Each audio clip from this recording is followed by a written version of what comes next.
सहाफ़त खे 35 साल ॾींदड़ नवाब शाह प्रेस क्लब जो बानी मेंबर ऐं हाणोको नायब सदर हाकिम ख़ास खली कुझु अरसो बीमार रहण बाद कराची जे निजी अस्पताल में 85 वरहनि जी ॼमार में लाॾाणो करे वियो। मरहूम जे जनाज़े नमाज़ अबाणे ॻोठ बानू ख़ास खली 60 मेल रोड वटि अदा कई वई, जंहिं बैदि मरहूम खे मिटी मां हवाले कयो। मरहूम जे जनाज़े नमाज़ में सियासी समाजी शख़्सियतुनि समेत नवाब शाह जे साफ़िन, नवाब शाह प्रेस क्लब जे सदर ज़ुल्फ़कार ख़ास खली, नबी बख्श बलोच, मुशरफ भट्टी, ताज रिंद, फयाज़ चंड कलेरी ऐं ॿियनि वॾे अंग में शिरकत कई, जॾहिं त मरहूम जे पोयरनि सां ताज़ियत जो सिलसिलो जारी आहे। ॿिए तरफ़ नवाब शाह प्रेस क्लब पारां प्रेस क्लब जे नायब सदर हाकिम ख़ास खली जे लाॾाणे ते 3 ॾींहं सोग जो ऐलान कयो आहे। 85 खां हुन पंहिंजे सहाफ़त जी शुरूआत कई त इहे 35 साल ठहनि था। हुन 35 साल कलम सां हितां जे माण्हुनि जी ख़िदमत कई, हितां जे मज़लूम माण्हुनि जो आवाज़ु बणियो ऐं हुन पंहिंजी जेकी अवामी आवाज़ इख़बार आहे उन जूं जेकी रिपोर्टिंग कई, उन इख़बार खे हिते माना मुतारिफ़ करायो त हुन जेके 35 साल ख़िदमतूं आहिनि ऐं हीअ जेके 7-8 साल हुआ हू मुसलसिल असांजो उहिदेदार रहियो।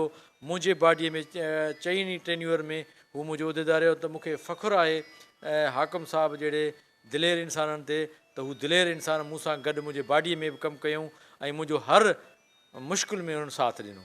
बेबाक ऐं अरडो सहाफ़ी, हक़ ऐं सच मुंहं ते चवण वारो माण्हू ऐं सहाफ़ी, उनखां अलावा तमामु शफ़क़त सां प्यार भरियो माण्हू, सभिनी खे हिकु जहिड़ी नज़र सां ॾिसंदड़ माण्हू। कॾहिं बि हुन जेको आहे चाहे प्रेस कॉन्फ्रेंस हुजे या केॾो वॾो माण्हू हुजे, उनखे जेको आहे हक़ ते जी ॻाल्हि ते सच चवंदो हो, मुंहं ते चवंदो हो, पोइ भले उन्हनि खां रुसी वञनि।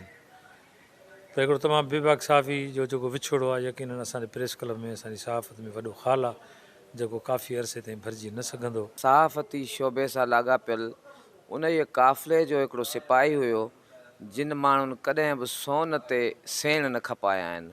हुन हमेशह लफ़्ज़नि जी, पंहिंजे कलम जी लॼ रखी, तक़दुस रखियो ऐं हमेशह मज़लूमनि ऐं हीणनि जो हमदर्द, हमनवा ऐं साथी रहियो ऐं दौर जे निमरूदनि सां, दौर जे शैताननि सां वॾी बेबाकीअ सां पंहिंजे कलम ज़रिए हुन जंग जोटी। ऐं सम्झां थो त अहिड़नि माण्हू कॾहिं मरंदा न आहिनि, इहे माण्हू हमेशह ज़िंदा रहंदा आहिनि ऐं रूप मटाए वरी कंहिं नए रूप में पंहिंजी धरती माउ जी ख़िदमत कंदा रहंदा आहिनि। नवाब शाह प्रेस क्लब जे दोस्तनि सां, कैमरामैन हुजनि, रिपोर्टर हुजनि, पटेवाला हुजनि, सभिनी सां प्यार ऐं मुहबत, हिकु नफ़ीस क़िस्म जो इंसानु हो।